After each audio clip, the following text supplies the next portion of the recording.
Kumain na kayo? Huwag kang magalala, lilipas din yan.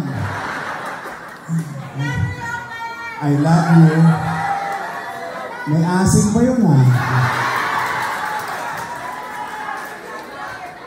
Ay, maraming salamat sa pagtugon ninyo sa aming paanyaya.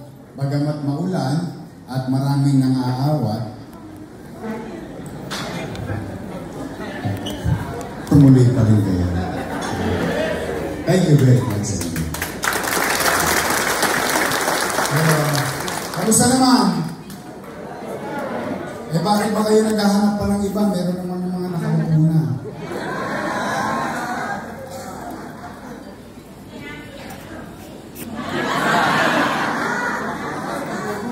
Oo nga alam niya, nalulungkot ako. Nalulungkot ako. Hindi, ito, real talk na lang tayo. Para hindi naman masaya ang araw ninyo. Tingnan ko ninyo. Alam niyo, mahal-mahal ko yung mga yan. Ito, mahal-mahal ko yan sila, yung mga nakaupo yan. Tinulungan natin yun Lahat yan sila Lalo-lalo na, hindi ko naman pinagkait sa inyo, ipinagkaila o itinanggi na malaki ang utang na loob ko kay Danny. Alam mo natin, kaya nga itinaguyod ko yung mga anak ni Boss Danny. Kasi ninyo, ito real talk lang O sige, magpangalan kayo ng isang dumagoso sa City Hall. Ngayon, meron ba kayo alam? Isa lang, kahit isa lang. 5 po ang anak ko. 5 ang anak ko. Pero ni isa, wala pa kayo nakita sa City Hall niyan. Tama, mali? Itinabi ko yung mga anak ko. Inuna ko yung mga anak ni Boss Danny. Bakit sila nakaupo? 5 sila nakaupo doon. Tingnan ko rin kayo po ang tingin niya kung mali ako. Dennis Lacuna, nakaupo. Philip Lacuna, nakaupo. Lay Lacuna, nakaupo. Asawa, siya. Tama ba? Kompleto na sila doon. Kumbaga, tayong mga Pilipino, bilang pagtanaw ng utang na loob. Diba? Ako yun. Inalis ko naman yung mga anak ko. Nailagay naman sa ayos. Kasi tayo, ang pagbayad ng utang na loob, hanggang kamatayan. Tayong mga Pilipino, bayad tayo ng bayad ng utang na loob pag meron tayo pinakautangan ng loob. Tama, mali? Walang hanggang kabayaran yun. O ngayon, kung sila ay nito na, nagbuti ba sila o hindi, eh hindi naman ako magbuhos gano'n. Taong bayan naman na magbuhos gano'n, di ba? Tama ba? Eh bakit sila mangangamba at magtatampo sa akin? Eh samantalang, may utang na loob din naman ako sa taong bayan Masama pang lingunin ko din yung taong bayan. Ano yun? Sila-sila lang? Eh paano yung mamamayan?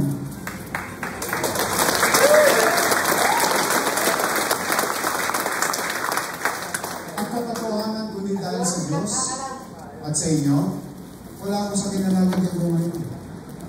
Binigyan na rin ako ng pagkakataon. Ngayon, kung ikay nagbuti sa iyong trabaho at obligasyon, wala ka dapat ipangamba. Kahit natutulog ka, imumoto ka ng taong bayan. Tama, mali? Hindi ko naman pinagkait. Ipinagdamot. Yung kaalaman at karunungan kung tinuro ko sa kanila kung paano mamahalin ang iyong mamamayan. Itutuloy na lang nila Tama ba? Itutuloy na lang nila. Eh bakit binabago ko? Eh tapos ngayon, magagalit sila na inaayawan sila ng taong bayan. Ito kayo magagalit. Hindi naman panghabang buhay ang pwesto niya na pinahiram lang sa inyo ng taong bayan. Pwede yan bawiin kahit anong oras. Tama ba? Ay naman. Lulungkot lang ako talaga. Ngayon ako na pinakamasama sa kanilang mata. Lalo na yung congressman nyo dito.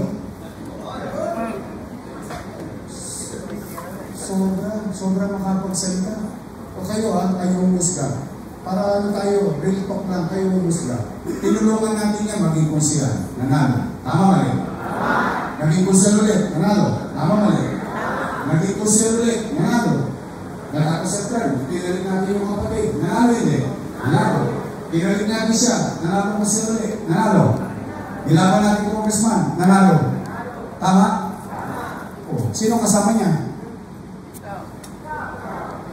Bakit yung masama na ako sa kanya? Chihuahua.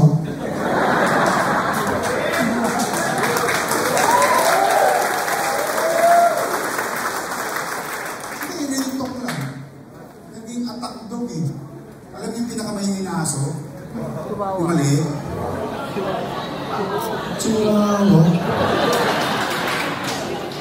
Hindi, nilitok lang naman. Hindi ko naman sila sinisinil eh. Nakarinig pa kayo sa akin? Eh bakit kung pagsalita nila ako ngayon masama? Ako na ang pinakamasama sa mata nila. Lahat daw ng ginawa ko, mali. Sabi ng mga ano niyon, magkakagrupo na yun. Kadami kong kasama, lahat daw ng ginawa ko, mali.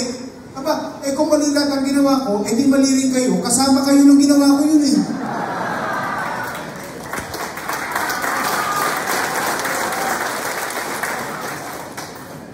Tama ba? Chihuahua.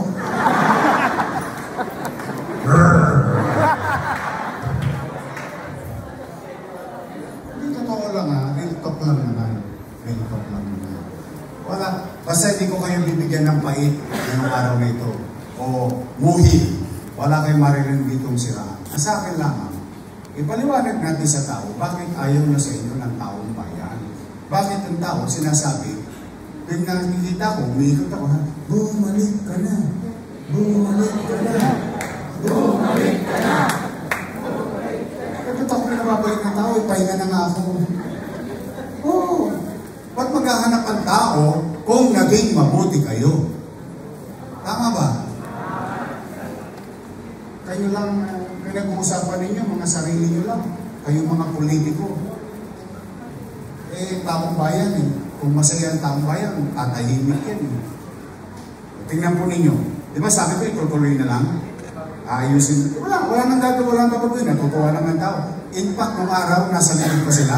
Palakpak sila ng palakpak. Wow, ang galing ni Yorme. Ang galing ni Yorme. Bakit? Natutuwa ang taong bayan Kapag ngayon, hindi na magaling si Yorme.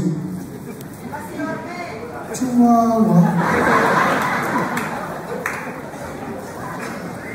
Tingnan ninyo Una, ano binabago nila? Simple na sistema. Yung pensyon, taas ang kamay ng mga senior citizen. Ayan. Yan, mga senior citizen. Yan ang pinakapaborito ko sa Maynila. Yan ang pinakamamahal ko sa Maynila. Alam niyo bakit? Konti na lang birthday nila.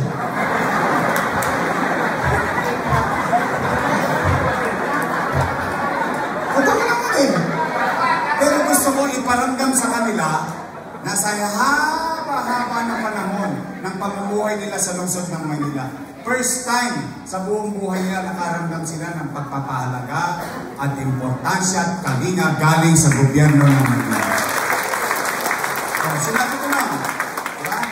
Pensyon, mayaman, middle class, mahirap, may sakit, wala, botante, hindi, lahat pantay-pantay meron. Tama mali? Kaya din nababalitaan ko kapag hindi mo nakuha sa araw ng payout yung buwan na dapat ibibigay, hindi na ibibigay sa'yo. Talaga? Lahat kayo, marami nagsasabi. Bakit? Ano hindi nila yung pera? Wag. Hindi naman tayo adik. Tayo tamang hinanap.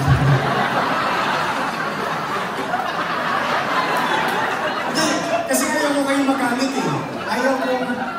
Ayaw kong mag-isip kayo ng masama. Isipin natin mabuti sila. Yan. Isipin natin mabait sila. Tingnan natin hindi mo binigay. Dahil wala lang yung matanda. Absent lang. May ginawa. Saan babalik yung pera? Sa gobyerno. Sino makikinabang sa gobyerno? Bangko. Kakarampot na lang, pinagdamot mo pa. Sa totoo niyan Sa totoo, 500. Wala nang halaga ngayon yun. Pero itinatangos na lang ng ilong na mga lolo't lola kayo, nanay tatay kayo na senior citizen, na kapag meron silang pensyong ganun, pag nakuha na nila, gagawin yan. Apo, halika, pasyal tayo sa Jollibee. Lola, may pera ka? Huwag kang mag-alala. May 500 ako kayo. Anak! Halika nga dito. Bili mo nga akong losartan. Nay, wala akong pera. Huwag kang mag-alala. May 500 ako kayo. Totoo lang. Kakarampot lang yun eh. Hindi naman malaki yun eh. Yun ay action o gawain ng pagpaparamdam ng pagbibigay ng halaga. Alay mo, anong gusto niyo gawin sa mga senior citizen ko? Araw-araw nasa barangay hall? Paggising sa umaga, pupunta kay chairman. Chairman, isa na. Gising ulit bukas yung matanda. Pupunta na naman sa barangay hall. Chairman, baka naman. Wala pa, Nay. Lo, wala pa. O di yung lolo, tinawagan ng anak. Lo! Anak, pwede ba pasyalan mo kami rito sa Cavite? Punta mo kami rito sa Bulacan. Magbakasyon ka naman, namimiss ka na ng mga apo mo. Yung pobre matanda, pumunta sa Cavite. Nanatili ng 2 araw, 3 araw. Nakasama pa nito. O bumalik sa Maynila. Pagbalik sa Maynila, anong pinuntahan muna? Parang ngayon, chairman, balita. Naku, Nay, kahapon nagkabigayan, wala ka.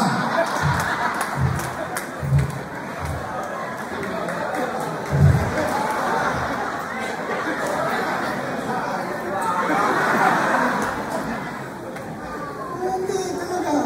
Real talk lang. Pagka gusto ibigay, maraming paraan. Sa totoo niya, wala naman yan dati. Ang hiningi nyo lang sa akin, naalala ko ng 2000, your advice, bakit nung sa Makati, pag may birthday, may cake, sabi ng mga, noong 2019 to sabi ko, huwag na kayo mag-alala, sige, gagaling natin ang Makati sa Maynila. Yung sinabi ko yun, nangyari, nagkaroon ng cake, yung senior citizen. O ngayon, may cake pa rin.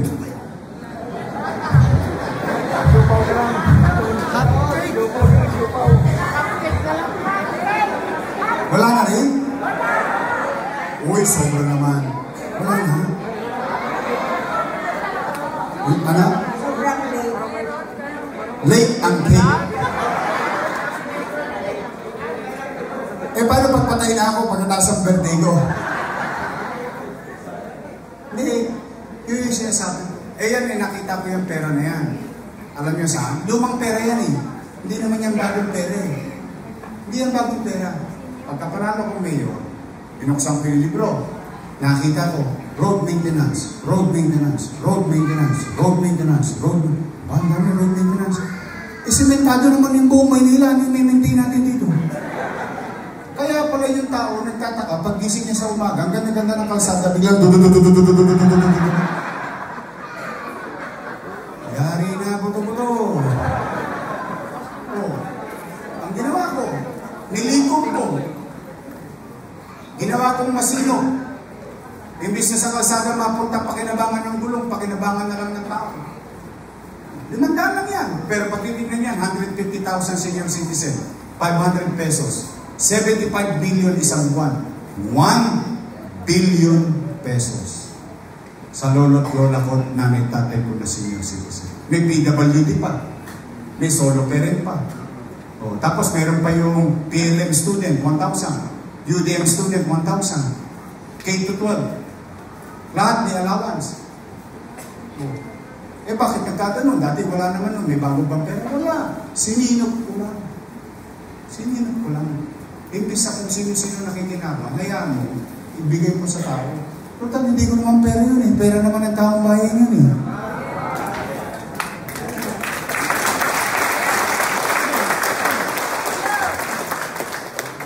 Chihuahua.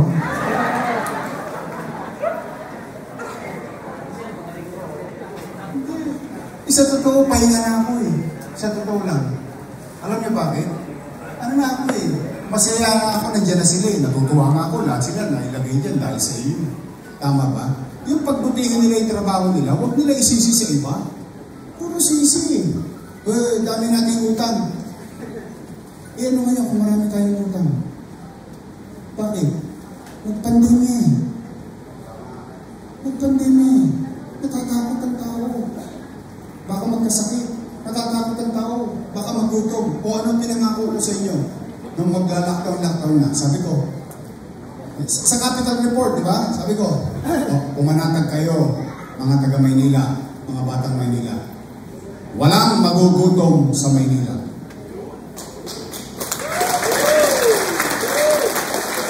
Nangyari kayo? Mayaman, middle class, mahirap, nasa condominium, nasa squatter, pantay-pantay, food box, buwan-buwan. Hindi pa nga tapos yung isa, meron na naman paparating. Kaya nga iba, binibenta na sa online. Wala naman akong pakialam doon. Sa inyo na yun, binigay ko na yun, di ba? Dahil ang takot ko noon, pag-lockdown, mawawalan ng trabaho. Pag nawalan ng trabaho, mawawalan ng pizza. Pag nawalan ng pizza, walang chicha. Tama ba? Nakaraos tayo. Saan galing yung pera na yun? Umipot ako ng ginto? Hindi ako nagreklamo. Hindi ako nagturo kung kani-kaninong problema. Bakit? Inatang ko yun na responsibilidad sa tao bilang mayor. Hilingi ko yun sa tao. Gawa mo ng paraan. Sino ba mag-aakala ng pandemya? O kayo, ng mga tatay dito, nanay dito? O kayo, pag hindi na kumakain ang anak ninyo, gagawan nyo ng paraan, hindi? Mga nanay, tatay, kapag hindi na dumededing anak ninyo umiiyak, gagawan nyo ng paraan, hindi? Kapag ka-debate sa Bombay, kumakapit,